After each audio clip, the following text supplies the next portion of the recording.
just to give a recap from qualifying here at Spa, first of all, the biggest news is that Pietro Fittipaldi had an accident just at Eau Rouge.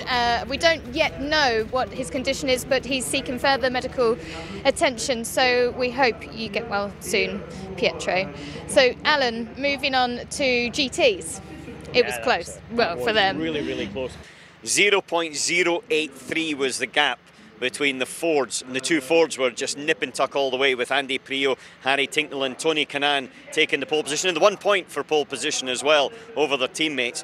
But the Porsche was only 0.04 behind, and so the Porsche and also the Fords are the two that seem to have the gap. But I wouldn't discount the Ferraris. They won here last year, were strong here, and I think they've got a little bit more in their pockets. And also Ford have got something to prove after last year. They were strong at the beginning of the season, not so much at the end, and they want to get this championship. Yeah, it was a 67 car that was attacking to try and win the championship. It didn't quite work out for them, and it was actually the Ferraris that got it, and so they do want to have a little bit of revenge, and there's no better place in their eyes than starting at the first race of the Super Season.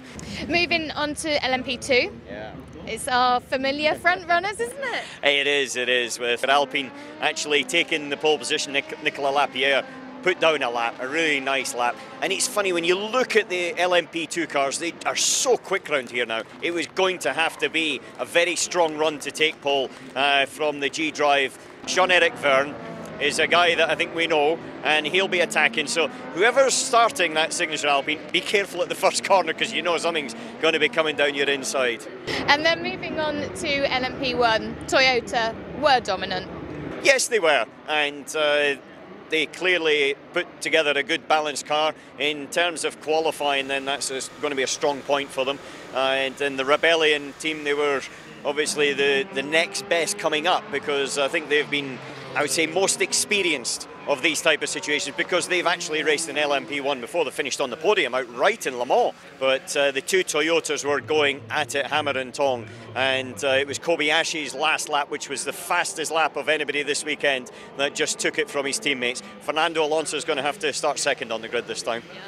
We know what's happened in qualifying. We've got a pretty clear picture there, but the race and the way the strategy is, and also just in terms of the performances, how they sort of ebb and flow, that's something I think we're going to have to wait till, I would say, not hour 1, but hour 6 of the race tomorrow. Sure. Well, we and you will have to wait until tomorrow to see what happens, but it's exciting times ahead.